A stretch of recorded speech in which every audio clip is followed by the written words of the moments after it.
말씀드리겠습니다. 총 누적 확진자 수는 1,480명, 이 중 해외 유입이 886명이며 해외 유입 중에 우리나라 국민이 91.8%입니다. 누적 확진자 중에서 69.1%인 7,243명이 격리 해제되었습니다. 신규 확진자는 30명이고 격리 해제는 126명 증가하였습니다. 안타깝게도 사망자 3명이 더 증가하였습니다. 지역별 현황을 보면 먼저 해외 유입을 빼고 지역 발생으로 보면 18건의 지역 발생이 있었습니다. 4개 시도를 제외하고는 다른 지자체에서는 지역 발생이 없는 상황입니다. 전국적으로 81.7%가 집단 발생과의 연관성을 확인한 상태입니다.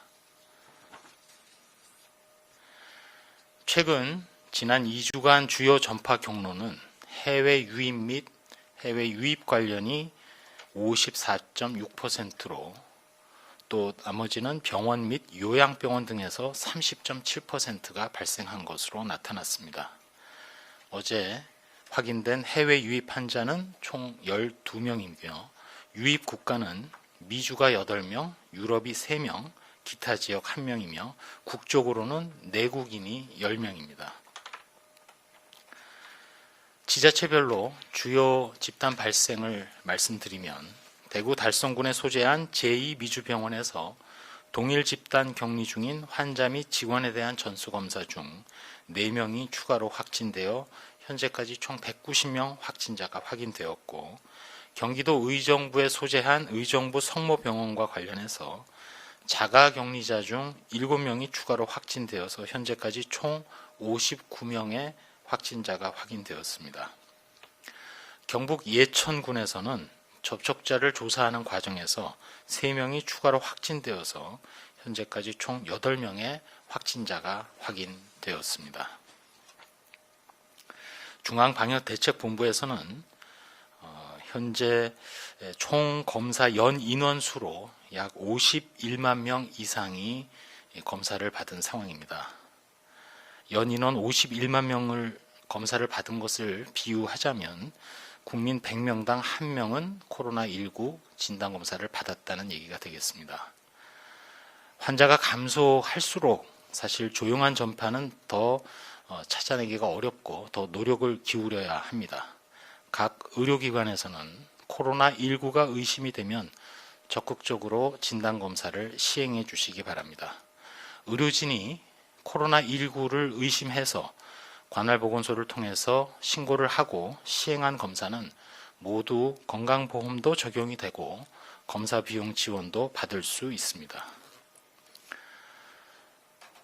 중앙방역대책본부에서는 주말을 맞아서 오는 19일까지 연장된 강화된 사회적 거리 두기에 더욱더 협력해 주실 것을 부탁을 드리고, 동시에 금일까지 시행되는 제21대 국회의원 선거 사전투표에 참여하시는 분들은 투표소에서 방역 지침을 철저히 준수해 주시기 바랍니다. 특별히 행동수칙 중에 중요한 부분을 말씀을 드리면, 어린 자녀 등은 가급적 투표소에 동반하지 마시고 마스크를 착용하고 투표소에 가시고, 투표소 입구에서 발열 체크를 받고 손 소독제로 꼼꼼하게 소독을 하시고 일회용 비닐 장갑을 착용하시기 바랍니다. 투표소 안팎에서 다른 선거인들과는 1m 이상은 거리를 두시고 투표소 안팎에서 역시 불필요한 대화는 자제하시기 바랍니다. 귀가해서도 흐르는 물에 비누로 꼼꼼하게 30초 이상 손을 씻어 주시기 바랍니다.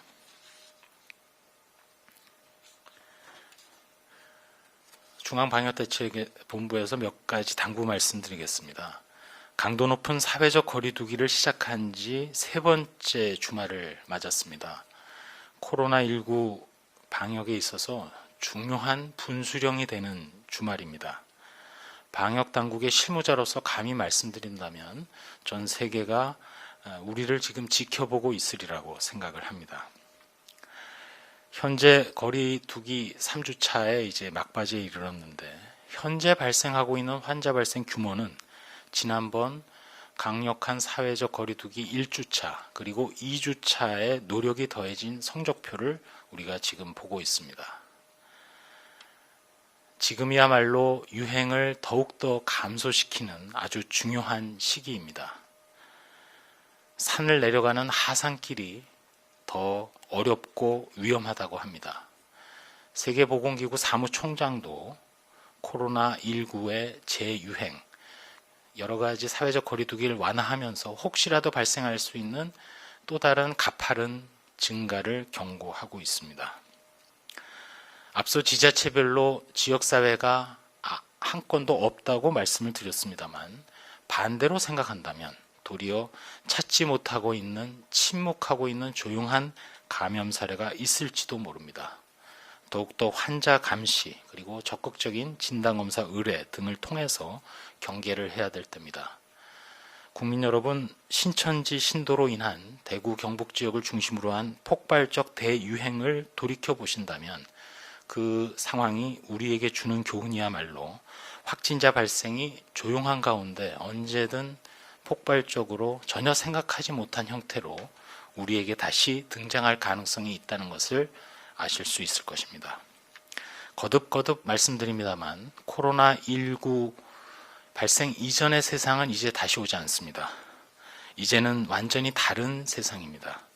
생활 속에서 감염병 위험을 차단하고 예방하는 방역 활동이 우리의 일상입니다. 이번에 모든 국민이 참아주시고 또 참여해주신 덕분에 코로나19 유행 규모가 그나마 이 정도로 감소한 것은 사실입니다. 앞으로 질병보건과 관련된 여러 R&D와 인프라 또 전문 인력 등의 투자를 하고 활용을 해서 저희 방역당국은 과학적 근거 기반을 토대로 코로나19와 더 맞서 싸우도록 하겠습니다. 온 세계가 선거도 치르고 또 생활방역 등을 앞두고 있는 우리나라를 주목하고 있다고 생각을 합니다. 역으로 우리가 앞으로 이 과정을 통해서 성과를 거둔다면 인류 건강보건에 크게 기여하고 앞서 역할을 발휘할 수 있고 또 지도력을 쌓을 수 있는 중요한 기회입니다. 국민 여러분 한 분 한 분의 실천이 본인 그리고 가족, 사회, 우리나라를 위해서도 매우 중요하고 나아가서는 사실상 전 세계를 위해서도 우리가 더 중요한 역할을 하고 있다고 생각을 합니다. 저희 방역당국에서도 코로나 대응에 있어서 과학적인 근거 마련 그리고 방역에 절대 긴장을 놓지 않고 최선을 다하겠다는 말씀으로 일단 설명을 마치겠습니다. 네, 그럼 지금부터 질의응답 시간 갖도록 하겠습니다. 사전에 주신 두 가지 질문 먼저 질문 드리겠습니다. 첫 번째입니다. 방역대책본부에서는 자가격리자 투표 지침에 대해 어떤 의견과 방안을 전달했는지에 대해서 질문했습니다. 저희 방역대책본부는 방역과 관련된 부분을 책임지고 실행을 하고 있습니다. 투표의 대상 여부 이런 부분보다는 어쨌든 투표 과정에서 전파가 차단이 돼야 되고 여러 가지 방역 수칙이 현장에서 실제로 실현될 수 있는 방안 등에 대해서 저희 방역당국에 의견을 드렸고 이 부분과 관련된 전체적인 자세한 내용은 추후 발표될 것으로 그렇게 알고 있습니다. 네, 다음은 두 번째입니다. 완치 또는 격리 해제 후 유증상 또는 재발 사례가 많이 발생하고 있는데 완치자들 또는 격리 해제자들은 어떻게 관리를 하고 있는지에 대해서 사전 질문이 있었습니다. 네, 현재 관리되고 있는 것과 관련해서 먼저 확진자, 환자의 경우는 크게 그 관리와 관련해서 두 가지의 단계가 있습니다. 하나는 의학적으로 치료가 끝나서 완치되는 단계. 그 경우에는 이제 퇴원도 가능합니다만 그것과는 별도로 보건학적으로 또 방역적으로는 격리가 계속 이루어지다가 격리가 해제되는 단계가 있습니다. 현재 치료와 관련해서는 담당 주치 의사가 저희 지침에 따라서 판단을 하되 해열제 복용 없이 발열이 없거나 또 임상 증상이 호전된다면 치료가 다 된 것으로 봅니다. 치료가 다 되면 이제 완치해서 퇴원이 될 수 있습니다. 그러나 그것과는 별도로 격리가 해제되기 위해서는 기본적으로 24시간에 걸쳐서 2번의 PCR 검사에서 계속 음성이 나오는 것으로 격리 해제를 하고 있습니다. 비록 이렇게 해서 이러한 기준 자체는 다른 외국과 비교해도 우리나라의 기준이 절대 부족하거나 하지 않습니다. 다만 최근에 재양성 사례, 격리 해제가 됐음에도 불구하고 앞서 말씀드린 완치돼서 태어난 것에 더해서 격리 해제까지 된 사례 중에도 다시 증상이 나타나거나 검사 결과 재양성이 나타나는 사례가 오늘 0시 현재로 저희가 파악하기로 총 95건 정도 나타나고 있습니다. 이 부분과 관련해서 여러 전문가들과 일단 논의를 하고 저희가 조사를 진행을 하고 있습니다.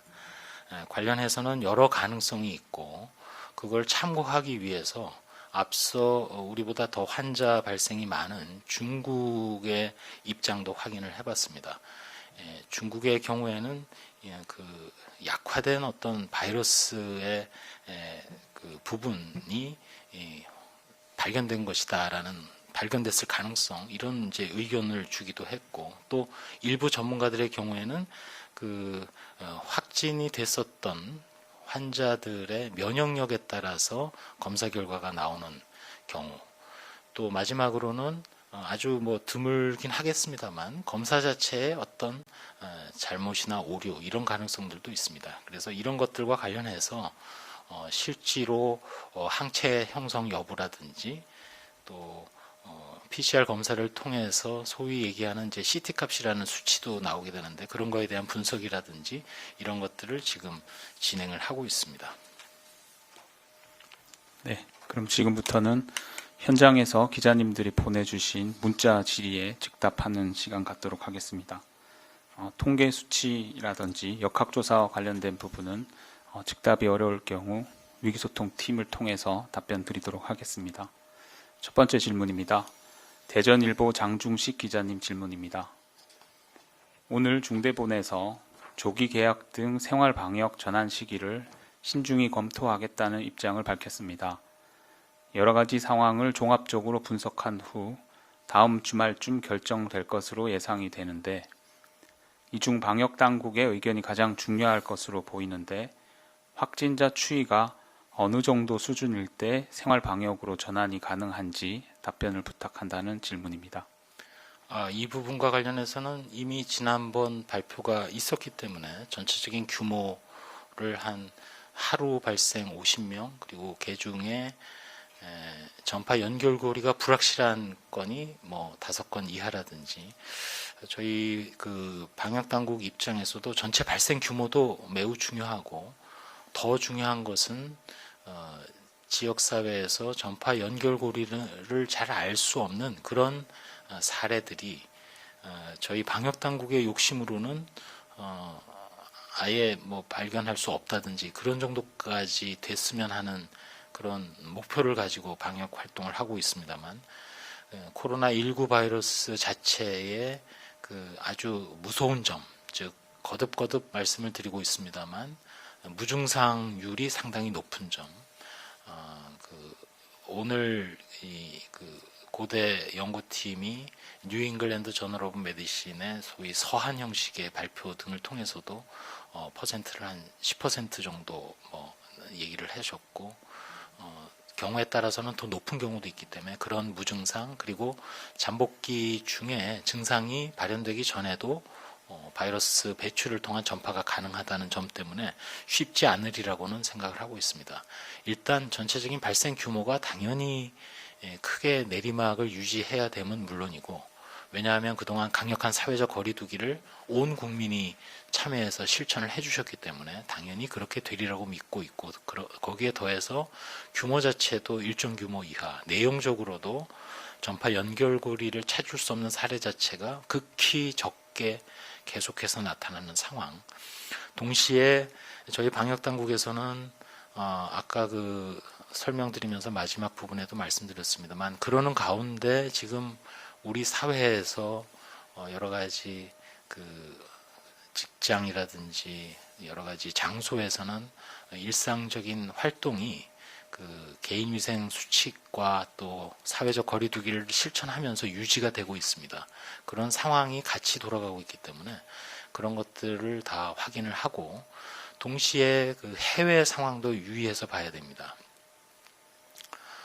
저희가 그 학교 개학을 할 때 마침 비슷한 시기에 싱가포르이 먼저 개학을 한다 그래서 유의하게 본다고 말씀드렸는데 결국은 오래지 않아서 싱가포르이 자택 수업 형식으로 방향을 틀었고 최근에 방역에 성공적이었다고 판단되는 일부 아시아 국가들에서 환자가 좀 늘어나고 있는 상황 등이 나타나고 있습니다.